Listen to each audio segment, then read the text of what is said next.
একটা শহর ছিল যেখানে এক সময় ছিল মানুষের কোলাহল, ব্যবসার স্বর্ণযুগ আর বিলাসিতার রাজ্য। ঢাকার খুব কাছের সোনারগাঁ, যাকে বলা হতো বাংলার সোনার শহর। ইউরোপীয় স্টাইলে তৈরি দালান, দামি পোশাক আর বিদেশি বাণিজ্যে জমজমাট ছিল পানাম নগরী। কিন্তু আজ দেখলে ভুতুড়ে নীরবতা ছাড়া কিছুই নেই। প্রশ্ন হলো, কেন হঠাৎ মানুষ পালিয়ে গেল এই শহর ছেড়ে? 1500 সালের দিকে ধনী বণিকেরা এখানে বসতি গড়েছিল। বলা হয় মাটির নিচে ছিল গোপন সুড়ঙ্গ, যা দিয়ে চলত গুপ্তচর বৃত্তি আর চোরাচালান।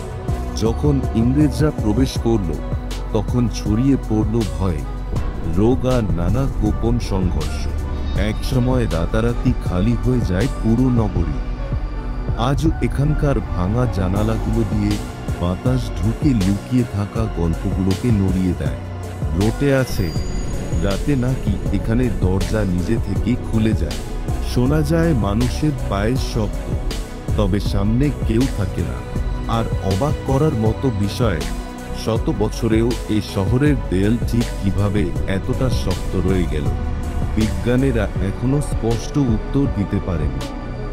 পানাম নগরী শুধু ভাঙা ঘর আর নীরব রাস্তায় আটকে থাকা একটা জায়গা নয়, এটা বাংলার ইতিহাসের এক